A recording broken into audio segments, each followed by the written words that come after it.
Greetings, Clashers from around the world. It is your host, Galadon. Thanks for checking out Clash of Clans Attacks today, where, yeah, you can see from the title, it's kind of an unusual episode.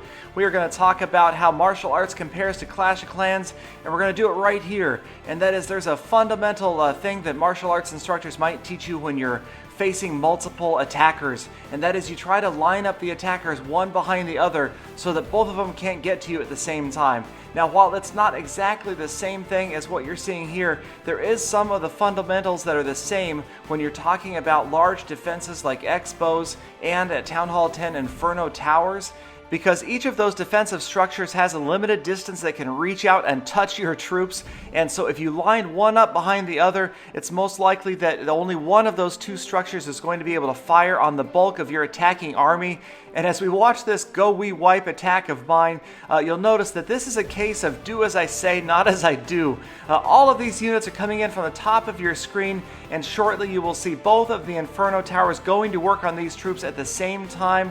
Right here, you've got all sorts of streams of Dark Elixir Infernos burning these units, and as they get closer and closer to the Town Hall, we're going to freeze the frame, and right here you can see a deadly triangle of Inferno Towers burning to the left, to the right, all of those units getting hit by multiple Inferno Towers at once. Not a good thing to have happen. You definitely want to try to avoid this as much as possible by coming from one direction or the other. Luckily for me, things worked out okay. Here we are at 44% damage. I dropped the King and the Queen at the very last moment, and once they come in there, that rage spell is still active. And again, the high hit point units of the King and the Queen can withstand the burning of a multi-targeting Inferno Tower for quite a long time. They go right to work on that Town Hall, take it out, and the second star for 50% immediately after. So at this point, I'm going to put up another replay here. This is actually another 9 P.E.K.K.A. practice where I went in with 9 P.E.K.K.A. and attacked this village and actually did succeed. Maybe it might become my future attack of choice. I don't know. It's a lot of fun to do it with so many P.E.K.K.A. in there. But I also wanted to satisfy the request of a bunch of people who might have missed that Twitch stream. They heard that there was some sort of pig joke that I told at the end of this marathon stream that I did for charity, and I thought I'd share that with you now. I apologize in advance if you don't think it's funny or if it's poorly told.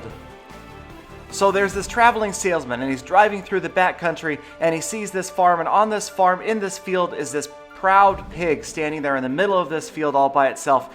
And the unique thing about this pig is it has 3 legs, and the 4th leg is this beautifully hand-carved wooden peg leg.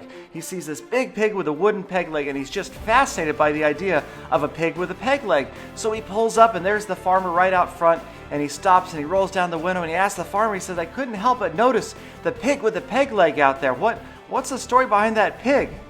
And the farmer says, oh, that's old Bessie. She's a lifesaver. He says, a lifesaver? And the farmer says, yeah, that old Bessie there, she woke us up one night. There was a gas leak in the house, and she woke up the children, and she woke us up and saved all of our lives. And the salesman was like, well, that's amazing. That's a brilliant pig, but it didn't lose its leg that way, did it? And he's like, nah.